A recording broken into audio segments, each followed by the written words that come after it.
You stupid black bitch! You think saving some random white woman makes you a hero? Dean Patricia Morrison, white designer suit, dripping diamonds, ripped Emma's hospital papers in half and threw them in her face.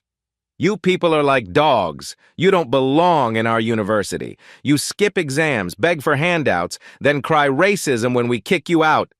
I was saving her life. Emma Bradley, 19, black, still in blood-soaked scrubs, could barely speak through tears. Morrison grabbed Emma's scholarship folder and dumped it in the trash. Expelled. Get your black ass out of my office, out of my school. Go back to the streets where you belong. Emma stood there, destroyed, humiliated, broke, staring at 4 years of straight A's in the garbage. But 3 days later, a helicopter landed in Emma's apartment yard. The woman Emma saved stepped out. She was a billionaire's wife, and she came to destroy everyone who hurt Emma. 72 hours earlier, Thursday, 7:23 a.m. Emma's phone alarm screamed. Nursing 401 final exam, 8 a.m. late entry not permitted, 37 minutes. Emma threw on yesterday's scrubs, couldn't afford laundry, grabbed her backpack. On her desk, a photo of 9-year-old Emma with her mother Sarah before the pneumonia that killed her because Mama was too scared of medical bills. I'm gonna make it, Mama, today. Emma ran into November cold. Market Street was packed with commuters. The bus stop was 2 blocks away. She could see the Route 21 approaching. Then she saw her. The woman crumpled against the pharmacy wall, white, 50s, expensive coat dark with blood pooling from her head. iPhone shattered beside her. People walked past. Businessman glanced, kept walking. College students didn't even slow down. Nobody stopped. Emma checked her phone. 7:34 a.m., 6 minutes until the bus. The woman's lips moved. Help! Emma dropped her backpack. She fell to her knees, hands moving through assessment. Ma'am, can you hear me? Pulse weak, thready, pupils unequal, brain bleed, skin cold, clammy, going into shock. Emma dialed 911. This is Emma Bradley, nursing student, unresponsive female, approximately 50, head trauma with active bleeding, unequal pupils, shock symptoms, possible intracranial hemorrhage, market in 15th northwest corner, ambulance is 4 minutes out. 4 minutes. In a brain bleed, 4 minutes meant life or death. A businessman stopped. Is she? Your jacket, now. Emma wrapped it around the woman, preserving body heat. Positioned her head carefully, couldn't risk spinal injury. Ma'am, stay with me. What's your name? The woman's eyes fluttered. Eleanor. Meeting. Daniel. Eleanor. I'm Emma. I'm not leaving you. Emma pressed against the wound. Blood seeped between her fingers. Her scrubs soaked through. Her phone lit up. 7:38 a.m. The bus pulled up to the stop, opened its doors. Waited. Emma didn't look. The doors closed. The bus drove away. The ambulance arrived 6 minutes later. What do we got? The lead paramedic, Rodriguez, knelt beside Emma. Unresponsive female, head trauma, unequal pupils, weak pulse, shock symptoms. 8 minutes ago, based on blood coagulation. I've maintained pressure and monitored vitals. Rodriguez looked at Emma, at the blood on her hands, her face, at the calm in her eyes. You saved her life. Seriously, another 10 minutes and we'd be calling the coroner. The ambulance doors slammed shut. Sirens wailed. Emma stood alone on the sidewalk, blood drying on her hands, phone exploding with messages. Destiny, where are you? Destiny, Prof. Morrison just locked the door. Destiny, Emma, you're missing the exam. The exam had started 4 minutes ago. Emma walked to campus anyway. Harrison Hall, 4th floor, room 402, door closed. Through the window, classmates bent over exams. Professor Morrison at the front desk.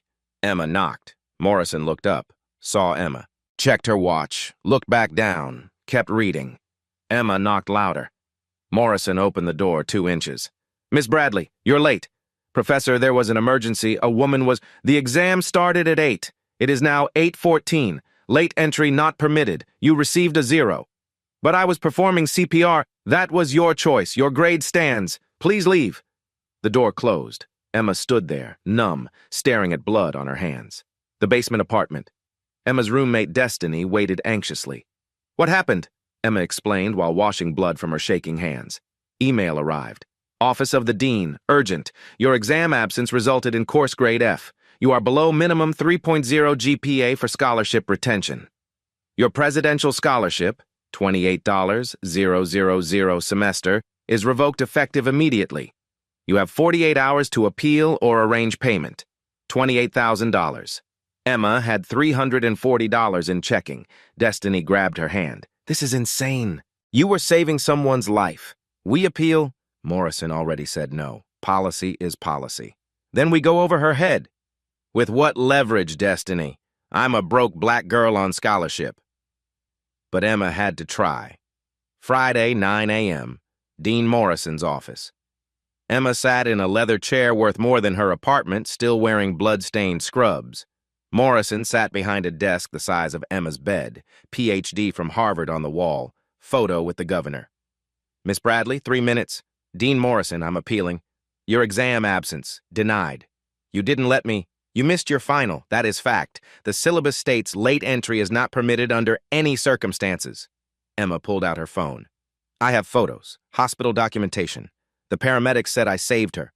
Personal emergencies require 24-hour advance notice per university policy. How could I give notice? She was dying. You had a choice. Take your exam or assist a stranger. You chose. That choice has consequences. Emma felt tears burning. So if I'd walked past let her die, I'd still have my scholarship? You'd have attended your exam. Policy is policy, Miss Bradley. We cannot make exceptions, even for dramatic circumstances. Otherwise, every student with a story would expect special treatment. This isn't a story, this is someone's life. Your appeal is denied. Arrange tuition by Monday or you'll be withdrawn. This meeting is over. Emma sat frozen. I said this meeting is over. Leave. Emma's mother, Sarah, in the hospital bed. Too thin, too pale. Mama, why didn't you go to the doctor sooner? Baby, we couldn't afford it.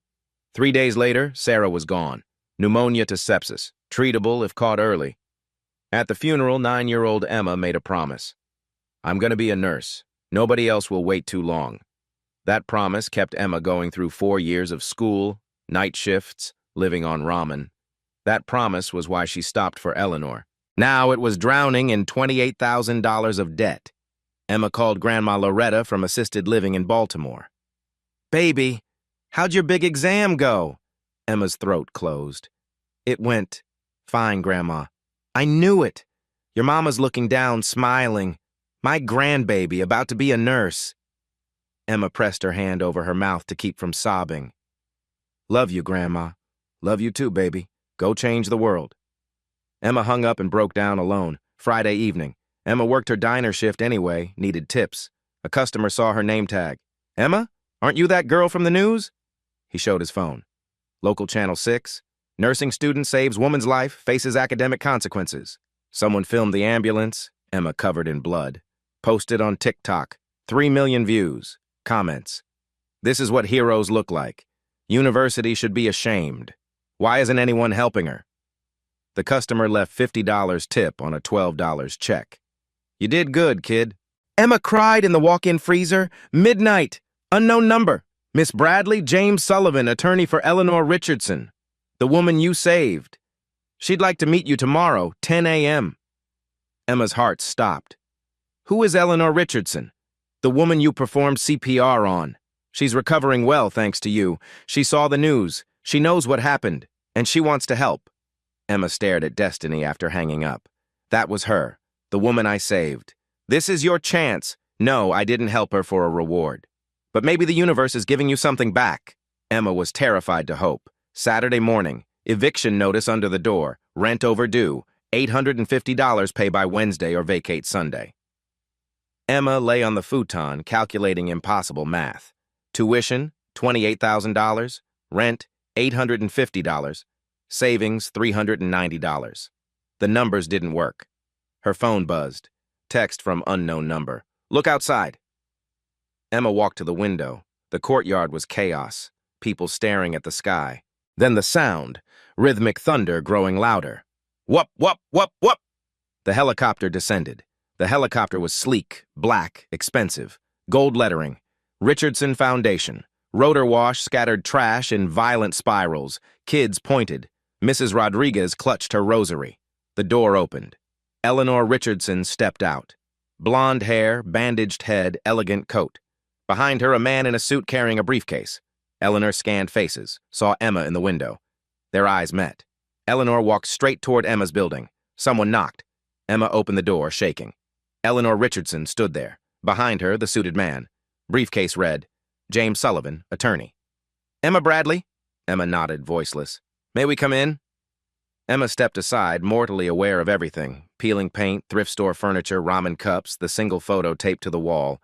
Eleanor looked around, not judging, observing. Eyes lingered on the photo. You have a beautiful smile, Eleanor said softly. Why are you here? Eleanor turned.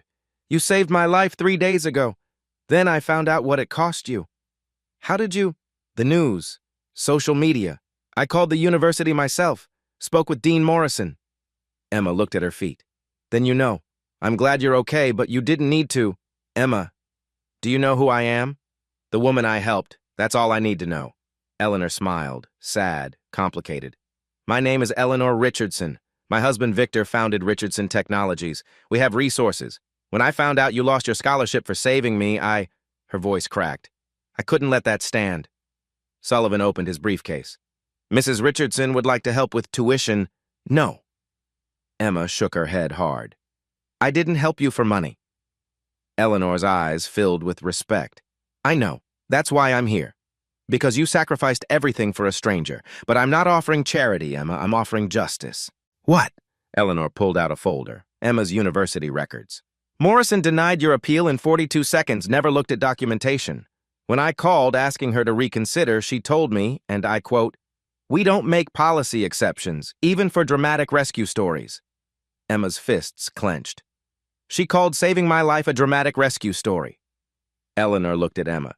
So here's what I'm proposing. You don't want charity? Fine. Neither do I. I want to change the system so no other student faces this, but I need your permission. Permission for what? To fight. Publicly, loudly, legally. They punished you for saving me. Let's punish them for punishing you. Emma stared at this billionaire who'd landed a helicopter in her courtyard and saw something unexpected, genuine rage, on her behalf. What would that look like? Sullivan spoke. We file complaints, expose the university's pattern of denying emergency accommodations, especially to students of color. Press conferences, noise, lots of it. And risk destroying any chance at another school, Emma said quietly. Or, Eleanor countered, become the reason the next student doesn't have to choose. Emma looked at the eviction notice, at her revocation email, at the photo of her and Grandma. Go change the world, baby. Okay, let's fight. Eleanor smiled. Good, because I brought a lawyer and I'm not leaving until we have a plan. They sat in Emma's apartment like generals. Sullivan pulled documents. Miss Bradley, your enrollment agreement? Emma found it. Sullivan read, making notes. Standard. The scholarship requires 3.0 GPA. Absence policy says emergencies may be considered with appropriate documentation. That's our opening.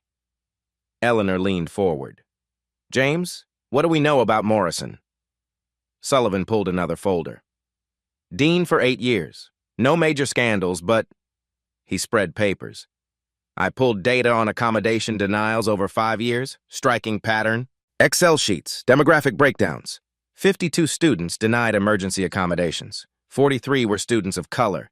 83%, 9 white. Of those 9, 6 received informal makeups never documented. Emma felt sick. They just quietly helped white students? Not ignored, actively punished. Sullivan pulled meeting minutes, FOIA requests. Listen, faculty meeting last year, white student missed exam for car accident. We should be flexible, everyone deserves compassion. 3 weeks later, black student missed exam for apartment evacuation. We can't set precedents. Policy is policy. Eleanor's face went stone cold. Recordings? Audio files, all legal. Sullivan clicked his laptop. She's a good kid. Let's give her a chance. Different meeting. These students need to learn personal responsibility. Same policy, different enforcement, textbook discrimination. Emma's hands shook. I thought I was the only one. You're not. You're just the first with someone powerful enough to make them pay attention. Sullivan closed his laptop. Recommendation. Don't ask for personal exception. Demand systemic change. New policy protecting all students. Independent review of past denials. Emma's scholarship reinstated as settlement. They'll never agree, Emma said. Eleanor smiled. Sharp. Dangerous. Then we make them. Sullivan called University President Dr. Richard Carver at 9 a.m. Speakerphone. Dr. Carver, James Sullivan, attorney for Eleanor Richardson and Emma Bradley. Regarding Miss Bradley's scholarship revocation, Carver's voice was smooth. Student matters are confidential. Dean Morrison denied Bradley's appeal without reviewing documentation. We have hospital records, paramedic statements, photographic evidence of life-saving CPR. This warrants reconsideration. Our policies are clear. We can't make exceptions. Dr. Carver, ice cold. I'm also calling for Eleanor Richardson, whose foundation donated $50 million to your institution. Mrs. Richardson was the individual whose life Miss Bradley saved. She's deeply concerned. Long pause. I see. We appreciate Mrs. Richardson's recovery. Mrs. Richardson is suspending all future donations pending resolution. Additionally, we're prepared to file Title VI civil rights complaint regarding discriminatory enforcement of absence policies. We have 5 years of data showing systematic racial bias. Papers rustling. Carver's smoothness vanished. That's very serious. It's a very serious problem. Bradley's scholarship reinstated, policy changes implemented, review of past cases. Or we do this publicly with federal investigation. Your choice, 72 hours. Sullivan hung up. Now we wait. Someone leaked the story. Philadelphia Inquirer. Student loses scholarship after saving billionaire's life. CNN. University faces backlash over heartless policy. University's Facebook under siege. That girl is a hero. Racist university punishes black student. Emma's TikTok exploded. 400,000 followers. 8 million views. But comments were vicious too. Playing the race card. Should have called 911 and kept going. Emma stopped reading. President Carver released a statement. We are reviewing Miss Bradley's case and our policies to ensure fairness. We look forward to dialogue with the Richardson Foundation. PR nonsense. No apology, no action. Behind scenes, board meeting. Morrison called in. Trustee Margaret Reynolds. You've created a nightmare. Billionaire threatening 50 million. Students protesting. Media calling us racist. Explain. Morrison defensive. I followed policy. Trustee Howard Langford. Nobody cares. Fix this. Offer her scholarship back. Morrison. If we reverse, we look weak. Every student will expect exceptions. Margaret. Then maybe our policy is the problem. Silence. Carver. Patricia, offer Bradley a makeup exam. Confidentially. Make this go away. Morrison smiled thinly. Of course. Morrison called Emma. Miss Bradley, we've reconsidered. We'll offer a makeup exam. Emma's heart leaped. When? Friday. However, there are conditions. You'll sign an NDA.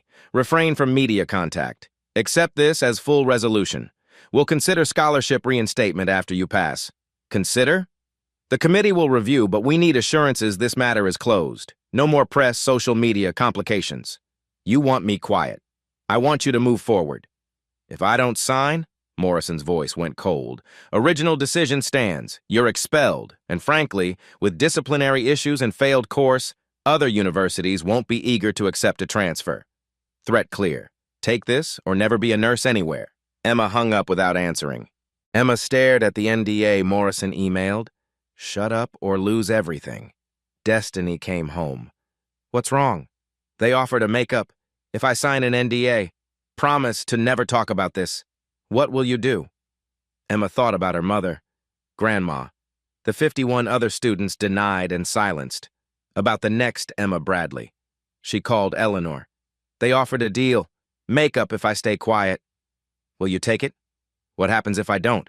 We fight harder, go public, demand real change. But Emma, it'll get worse. They'll attack your character, try to destroy you. And if I sign, you get your degree, move on, no one would blame you. Emma thought about 9-year-old her at Mama's funeral. I'm gonna help people, no matter what.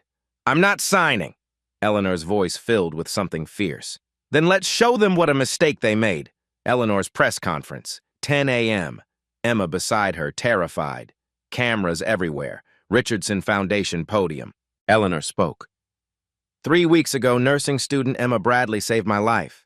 I had a brain aneurysm, collapsed on a street. Dozens walked past. Emma stopped. She missed her exam, her scholarship, her future, her promise to her dying mother, and saved my life. Pause. Silence. University of Pennsylvania expelled her. When I investigated, I found worse than one bad decision. I found a pattern a system that chews up students of color while protecting privileged students. Eleanor looked at cameras. You want to know what I learned bleeding on that sidewalk? Kindness should never cost more than cruelty. Right now, at this university, it does. Today, I'm announcing the Compassionate Action Scholarship, $10 million for students who face consequences for helping others. Emma will be first, but more. We're demanding policy changes so no student chooses between saving a life and their future. Reporter, are you suing? Not yet, but if they don't act, absolutely. Emma stepped forward, hands shaking. I didn't help Mrs. Richardson for money. I helped because she was dying. That's what nurses do. If this university thinks that was wrong, then I don't want to be part of a system that teaches students to walk past dying people. Explosion. By Wednesday afternoon, #Justice for Emma was trending nationwide. Emma's phone exploded. Interview requests from Good Morning America, CNN, everyone. University Instagram was a war zone. I'm a nurse and this makes me sick. Alumni, not donating another cent. Expel the dean, not the hero. Thursday morning, 200 students walked out. Signs everywhere. Kindness isn't a crime. We stand with Emma. Professor Maria Rivera spoke through a megaphone. We teach students to save lives first. Then this university punishes Emma for doing exactly that? Hypocrisy. The crowd roared. 40 professors signed an open letter demanding reform. Pennsylvania NAACP called the action systematic discrimination. Sullivan released the data report.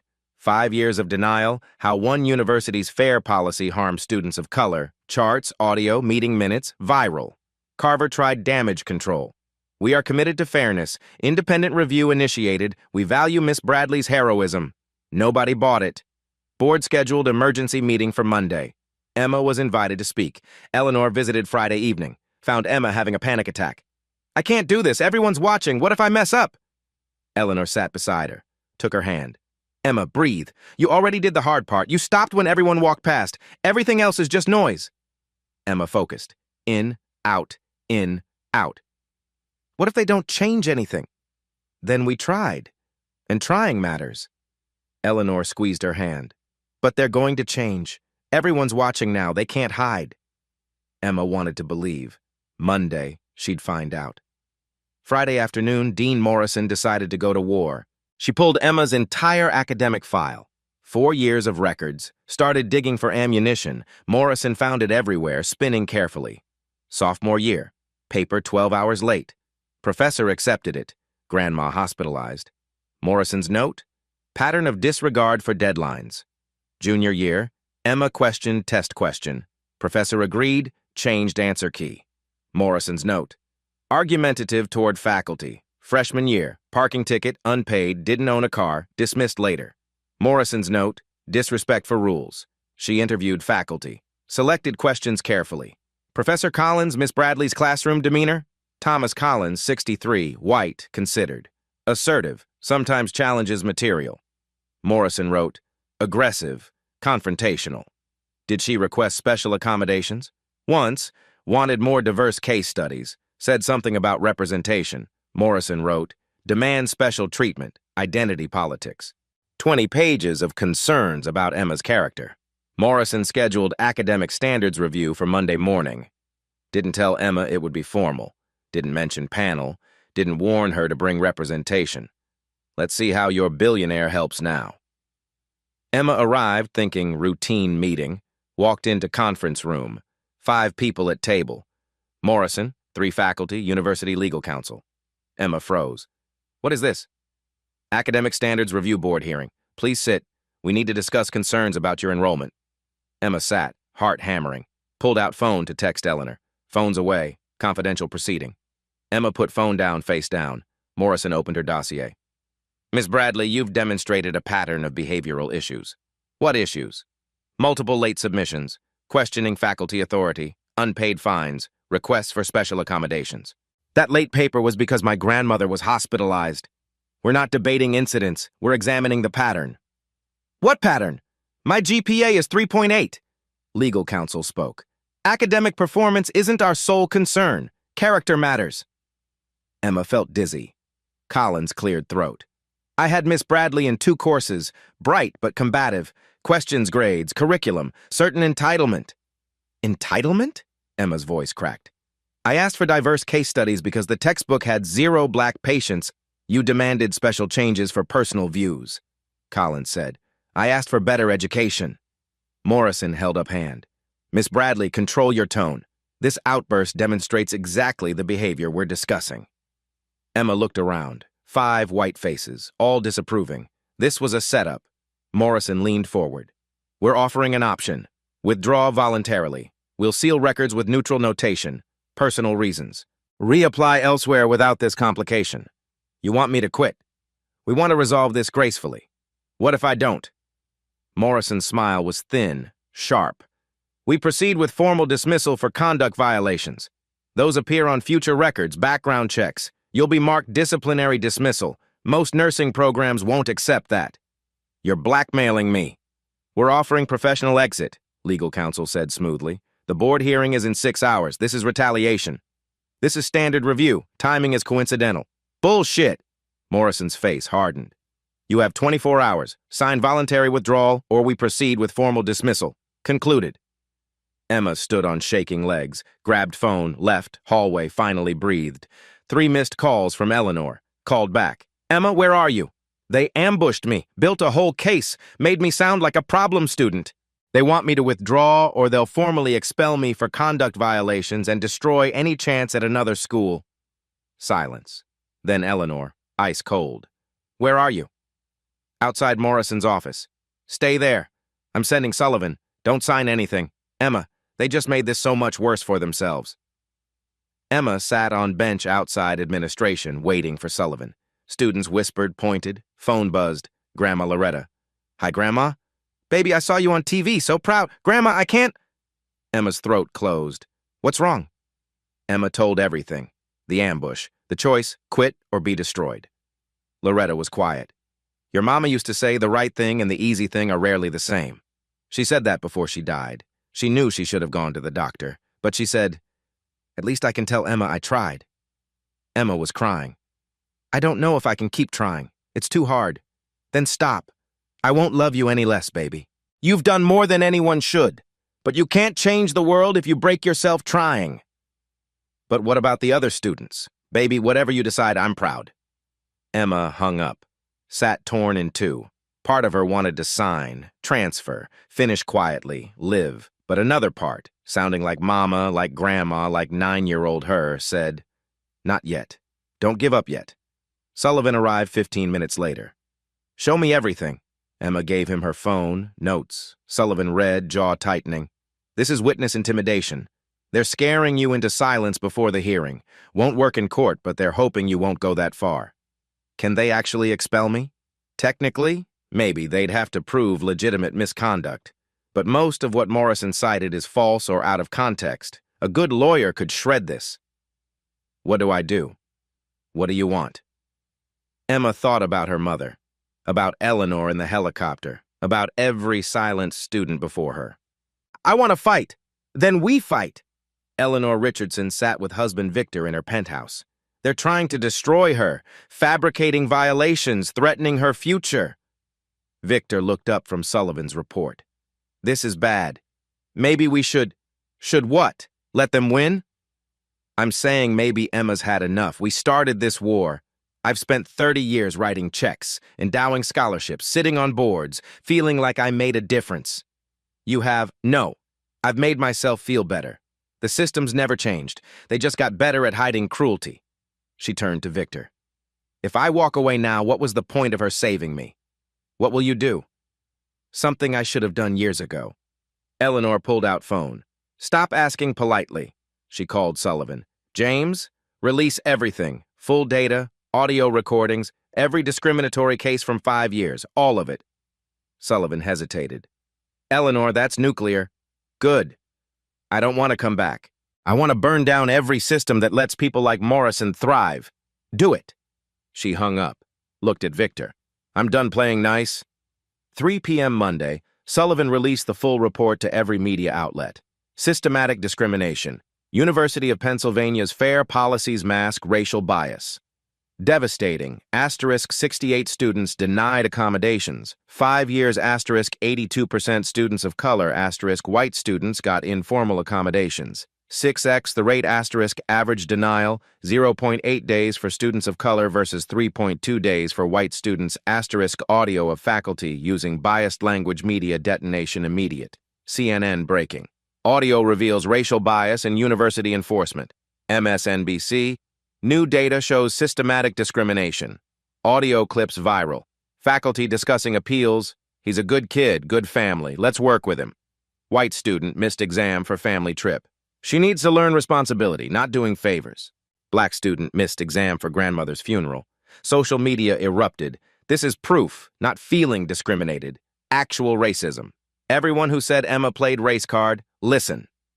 University phone lines crashed. Carver's office under siege. 4 p.m. students acted. Started with nursing students, Emma's classmates, professors. They walked out carrying signs. We are all Emma Bradley, pre-med joined. Political science, education, law. By 4:30, 800 students on administration steps. Professor Rivera with megaphone. We teach students to save lives. Then this institution punishes Emma Bradley for embodying everything we value. Crowd roared. This data shows what black students have known. The system is rigged. Policy is code for discrimination. Chanting. Justice for Emma. News helicopters circled, story everywhere. Inside, panic. Carver watched from window, pale.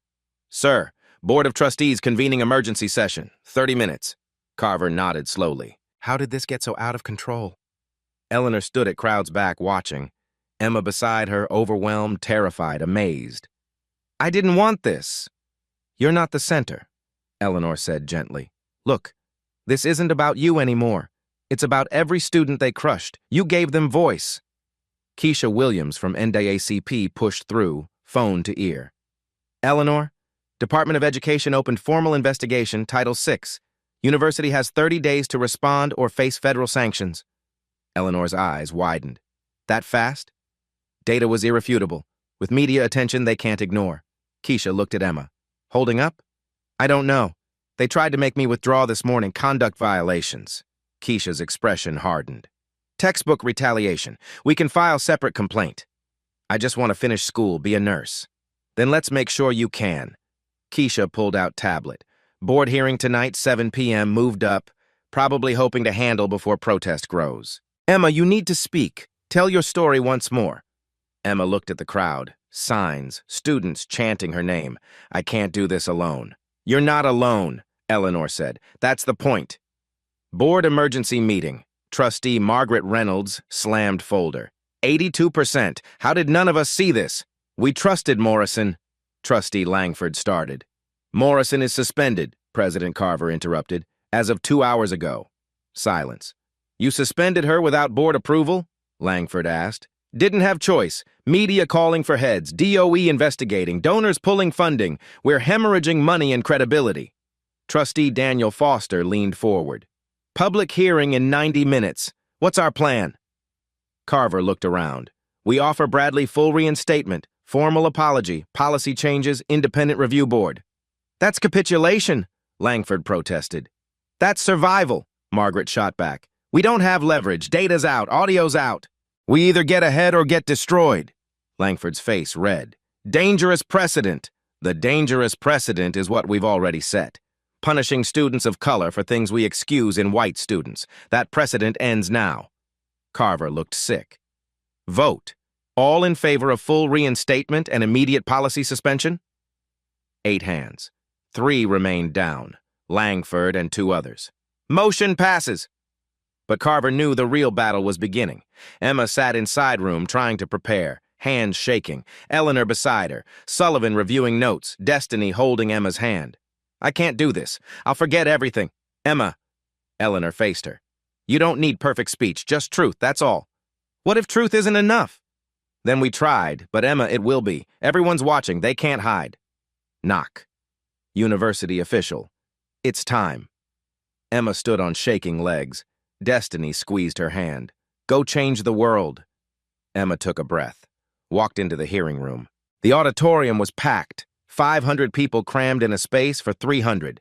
Cameras everywhere, live streams on every phone. Board of trustees on stage like judges. 12 faces, mostly white, mostly old, mostly uncomfortable.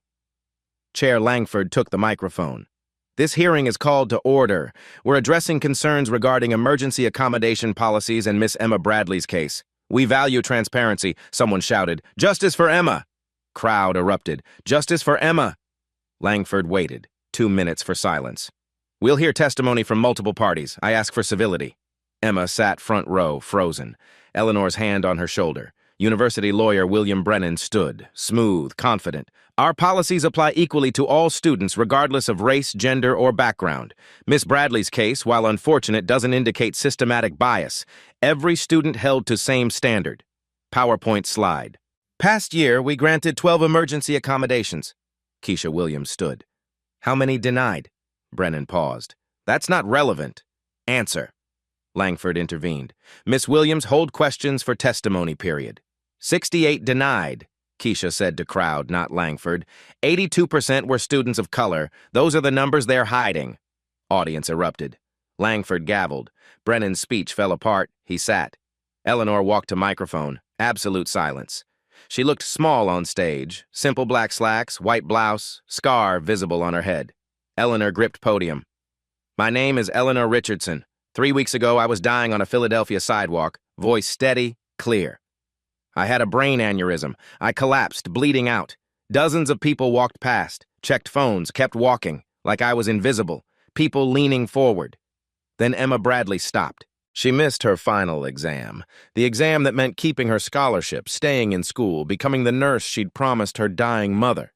She stopped. And she saved my life. Voice broke slightly. Doctors told me I had maybe 15 minutes. Brain bleeds don't wait.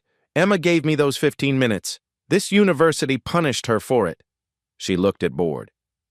I've spent 30 years donating to institutions like this, writing checks, feeling like I made a difference.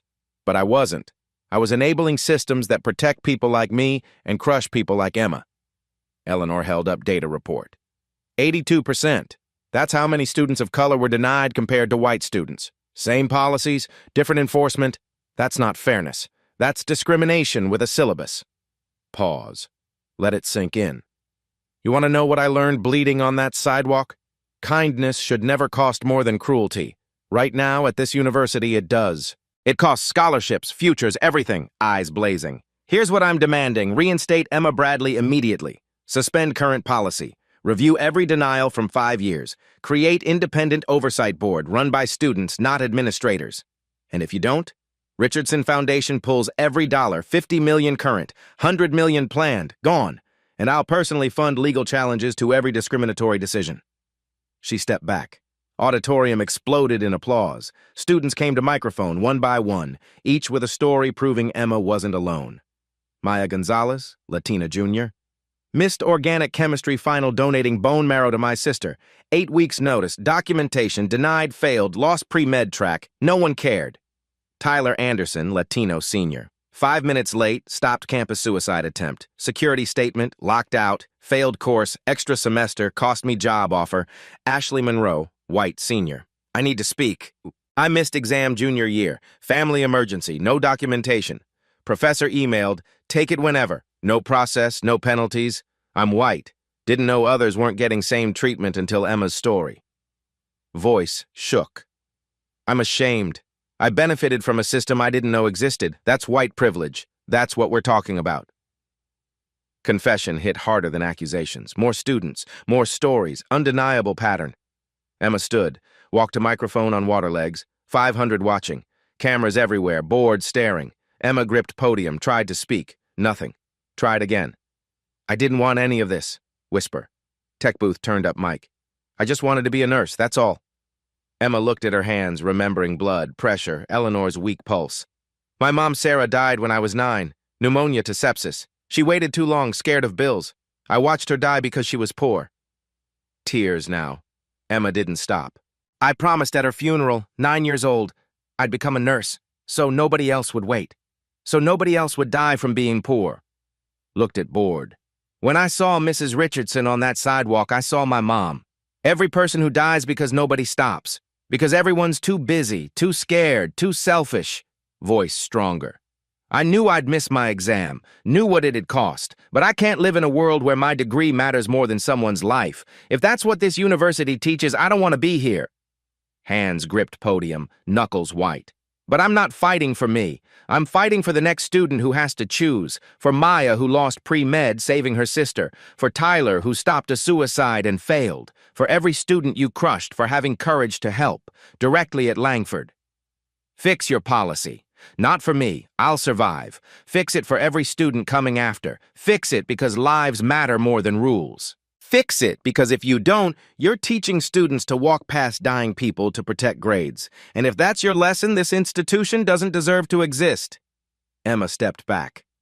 Auditorium erupted, students on feet cheering, crying, faculty applauding, some board members moved. Emma walked back, shaking so hard she could barely stand. Eleanor caught her. You did it, perfect! Langford gavelled. 5 minutes for order. Board will deliberate, Margaret Reynolds stood. No. We vote now. Public vote. Langford looked furious. That's not... I move for immediate policy suspension and full reinstatement of Emma Bradley's scholarship, effective immediately. Second, Daniel Foster said. Langford trapped. Cameras rolling, crowd watching. All in favor? 9 hands. Opposed? 2 hands, Langford and 1 other. Motion passes. Auditorium exploded. Carver stood defeated. Effective immediately, University of Pennsylvania suspends current emergency absence policy. We're implementing compassionate action protocol. Students who miss obligations to assist in documented emergencies receive automatic accommodation. Cheers, tears, hugging. We're establishing independent review board, majority student and faculty to examine all past denials. More applause. Carver looked at Emma. We extend formal apology to Miss Emma Bradley and all students harmed. Miss Bradley, your full scholarship is reinstated with back payment for expenses. Emma sat stunned. Over. She'd won. Side room. Emma and Eleanor alone. You changed the system, Eleanor said. Emma shook her head. We did. No, you saved my life. Everything else was returning the favor. Silence. Emma, board asked me to join as trustee. Oversee reforms. That's perfect. I said no. Emma looked up, shocked. Why? Eleanor sat beside her. Because I've spent 30 years on boards.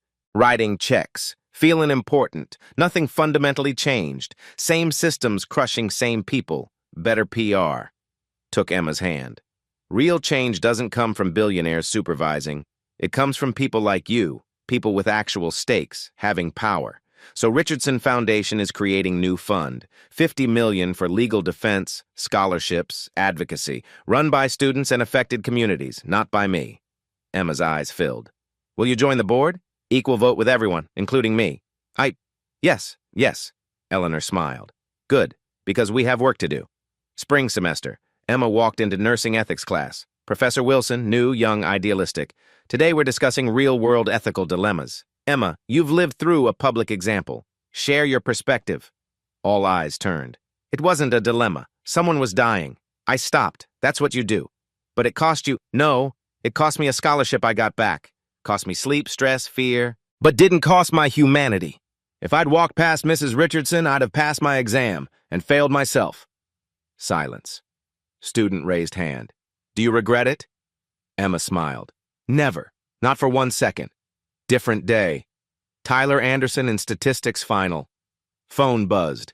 Emergency brother in hospital. Looked at professor, conflicted. Professor saw his face. Tyler, go. Family first. Take the exam next week.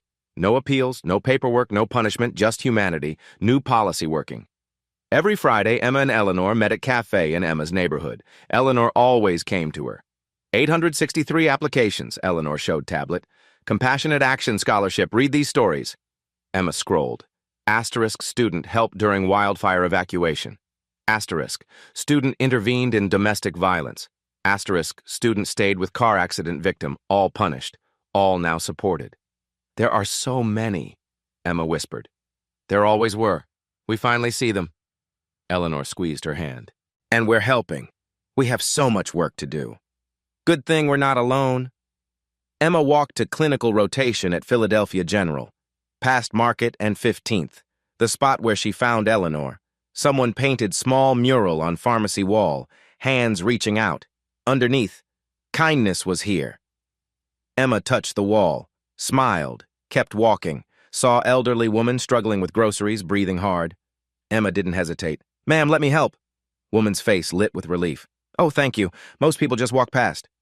Emma took bags, walked her 3 blocks, made her 15 minutes late. Supervisor smiled.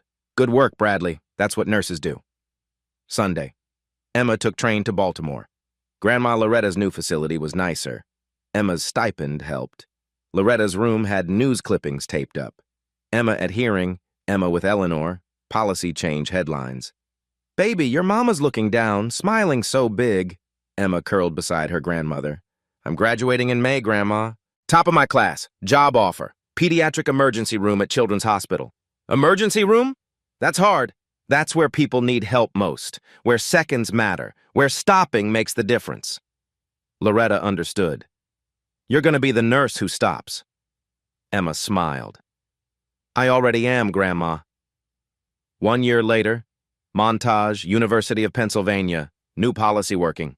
Students helping without fear. America, 43 universities adopted compassionate action protocols. News, movement begun by 1 student spreads nationwide. Legislatures, 3 states passed Student Good Samaritan Protection Acts. Map, change spreading. Emma, now RN, got off shift at Children's Hospital. Bust home, better neighborhood, shared with Destiny in law school. Heard familiar sound. Whoop, whoop, whoop. Looked up, laughing. Helicopter descended, same one from a year ago. Neighbors cheered, kids waved. Mrs. Rodriguez. Eleanor Esta Acqui, community-painted landing zone, Eleanor's spot in yellow. Door opened. Eleanor stepped out, grinning, carrying folder. Emma walked over. Normal people text. Where's the fun? Eleanor hugged her. News that requires dramatic delivery. Handed Emma folder. Congress votes next month on Federal Student Good Samaritan Act. Your Senate testimony pushed it through committee. Emma, this is going national. Emma stared, tears forming. I thought we were just changing one school. You changed the conversation. National policy follows consciousness. You created that. Eleanor took her hand. Come on. Celebration dinner. Victor's bringing Daniel. Destiny's meeting us. Grandma Loretta's on video. Emma looked around. At courtyard, neighbors, painted spot. Eleanor. At the life that started when she made one choice on a cold Thursday. Stop or keep running. She'd stopped and changed everything. Emma looked at camera, hospital badge on scrubs. If you're watching, you'll face a choice like mine. You'll see someone who needs help. And you'll have somewhere else to be. Leaned forward. Here's what I learned. The world changes when ordinary people refuse to walk past. When someone stops, when everyone keeps going. Smiled. Be the person who stops. The Compassionate Action Foundation has helped 863 students nationwide. 43 universities adopted protection policies. Federal Student Good Samaritan Act pending because Emma Bradley stopped running. Emma's story started with one choice, to stop when everyone walked past. It ended with national policy change and hundreds of students protected. What would you have done? Drop a comment. If this moved you, subscribe, because there are more stories like Emma's that need telling. Stories about ordinary people creating extraordinary change. See you next time.